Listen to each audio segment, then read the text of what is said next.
Good morning, folks. Buzz Fervor here, Perfect Circle Farm. July 15th. A couple days after the big flooding up here in Vermont, I thought I'd drop my pants a little and show you my weedy chestnut seed beds before we weed them out. Because usually I just post pictures of them after we weed them so they look great for photos. But I think there's a lot of benefits in growing with weeds.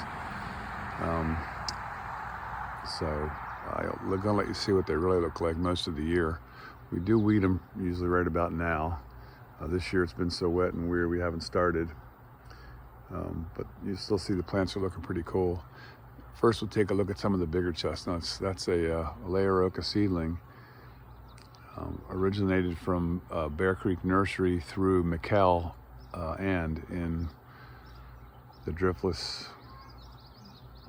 region of Wisconsin as a second or third generation seeds from apparently Layer Oak and Sky Oak. These trees have proven to be some of the most vigorous ones I've ever grown here. And this is a 7-year-old chestnut from seed we're looking at here. Next to that, this one here is a sago graft that I actually bought for Bernie early on, also a 7-year-old plant. And you can't tell from looking here, but I cut half of that tree off last year because it was a crotch I didn't like. And here in Vermont, tight crotches catch snow and ice. And then in the March season especially, it thaws out and then refreezes into a block. And then when it refreezes, it expands as ice does and peels the bark right off the crotches. So I've been cutting really hard on some of these trees. This tree, besides getting half of itself cut off and then dying back hard on the May 18th freeze this year, this tree has really bounced nicely. There aren't many female flowers. And I've been getting seed off of this tree for 4 years. This will be the 4th year for seed off of this tree. All these chestnuts took it really hard on the May 18th freeze. We had 25 degrees here all night long. They all burned back very hard and have all bounced. Now the weather's been so wet and so steamy, tropical jungle style, that the current twig growth is pushing 2 feet on all these trees. So it's just a big year for chestnut growth vegetatively. I don't think we're going to see much seed. Next tree we're going to look at, that is a seedling of Scientist Cliffs. And that is a 5-year-old seedling, 5th leaf, 4-year-old seedling, 5th leaf. I had 2 that I selected out of the block. They were also very, very vigorous trees. The one, I don't know if you can see it from here, but there's one right next to it that's dead with an orange tag on it. That one got the blight, but this one right next to it is fine. Scientist Cliffs is a supposed American. Dr. Sandy has doubts that it's pure. It's never been tested yet. Hopefully we'll know. It is very, very vigorous and fast growing. Small American style nut. This stump is another sago graft that I got at the same time as the last one. And you can't see from this video, but there's a bad crotch that was buried there underneath all that new growth. And it split, peeled all the bark off. Winter 2 years ago, peeled all the bark off. Rot got in there, blight got in there. I figured this tree was a goner for sure. Died back really hard, so I whacked it all the way off. And it's just coming back gangbusters. So I'm gonna just let it go and see what happens. Right there.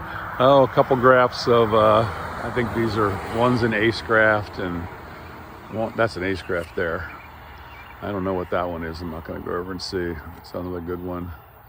A tree from Bob Staley that I really want to be hardy here, but just doesn't want to quite grow. And then we have another Layeroka seedling. This is the best one in the orchard. I'm going to back up so you can see it. And it's the leaves are about 18 inches long on some of the leaves now on this one, and it makes very large nuts. I don't know that it's going to have any nuts this year.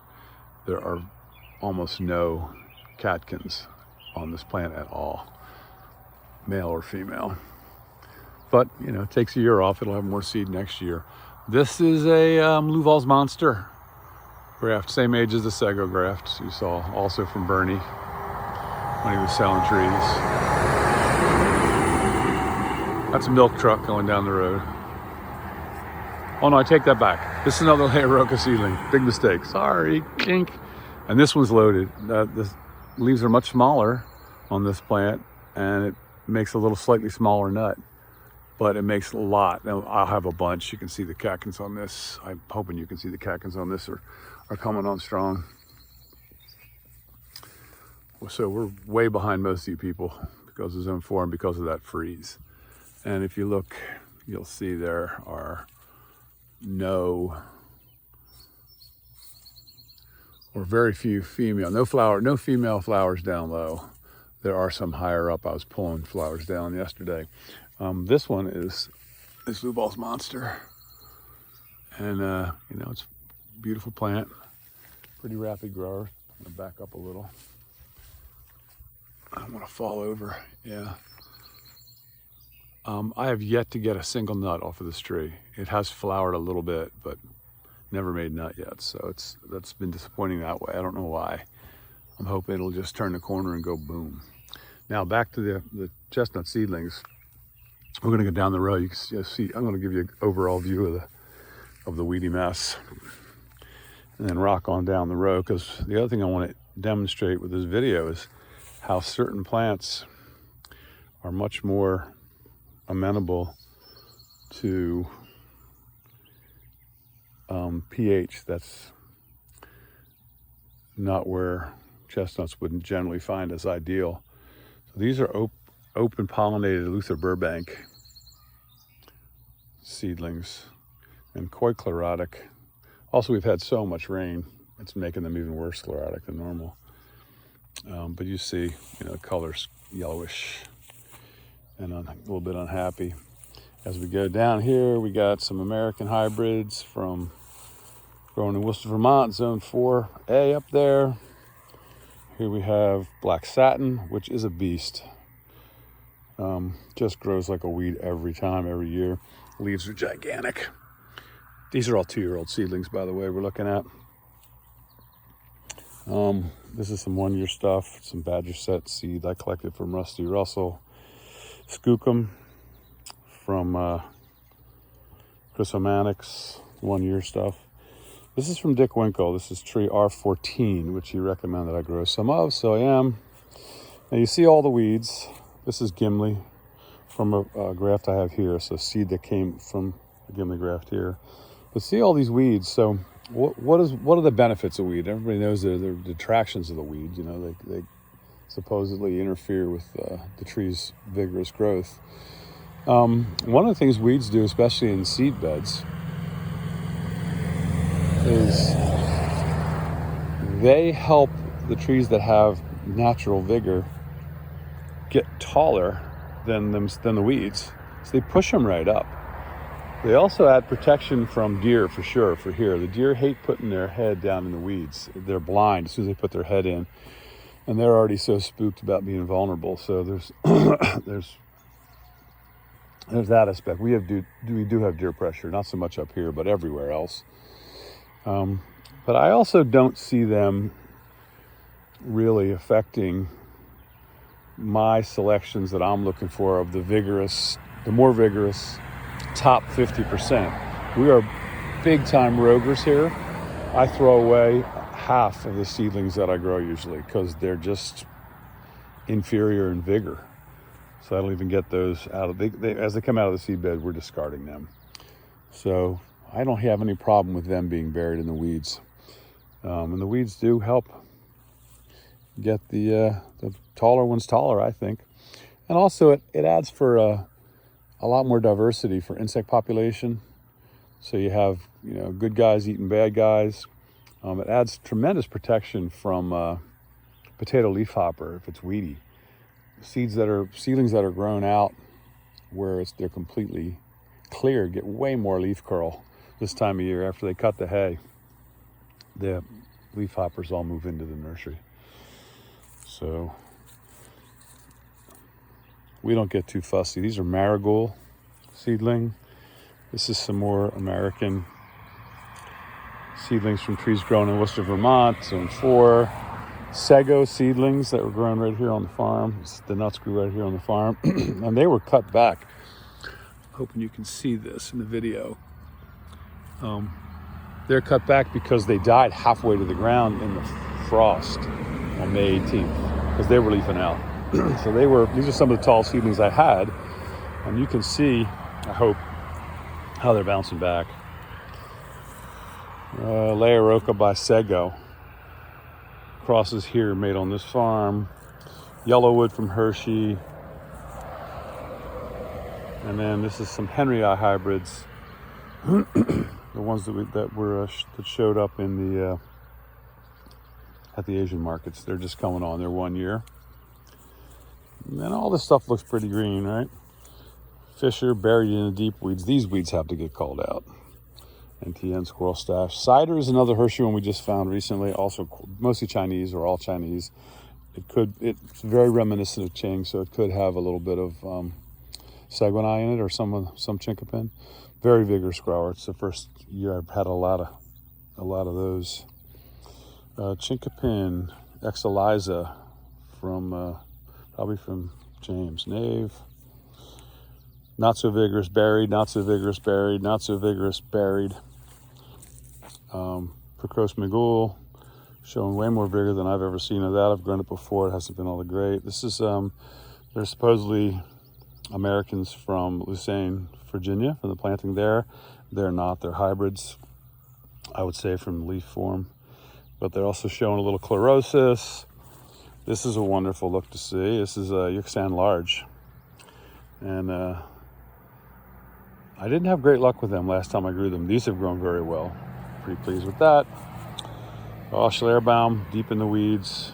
This one's grown. This one, Schleierbaum, is way above the others, which is a good thing to see. Of course, these are all open pollinated. M43 from Dick Winkle. This is his earliest tree, and I'm happy to see it's got great vigor and tolerates my soils well. Some multiple rows of that. That is about to bed as I can't even see them down in there, and they're yellow as could be. And this is Nauvoo, which are supposedly Chinese trees from, I guess that's Illinois or along the river somewhere, Nauvoo. Those seed came from Jesse or James Nave. But look how chlorotic and nasty those things look. Obviously very intolerant of my soil and growing right next to plenty of plants that are growing like weeds. There's my shadow. That maybe will help with the video a little. I wanted to show you these seedlings here. Look at the size of these things. This is Tall Tree Next to Graves, which is one of my current faves from Connecticut Ag Experimental Station. The tree is a monster. The nuts are nice. They're delicious, easy peeling. Some kind of a hybrid. Definitely has Chinese in it. I'm thinking it looks pretty CJA, Chinese, Japanese, American. But it's called out as mahogany by Minturn.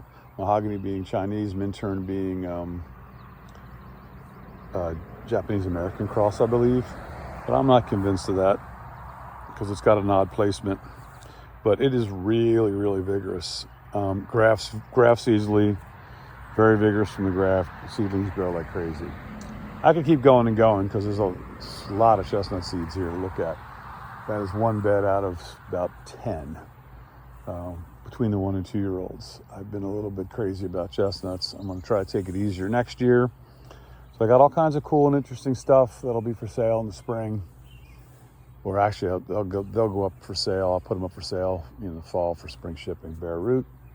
Thank you all so much for hanging out with me here in the farm in this long video. I'll kind of look around here what we got. Peaches, some more chestnuts, some other stuff. And then all my tables full of grabs. Hey, have a great time, whatever you're doing with plants, and I look forward to seeing you all somewhere. Have a great summer.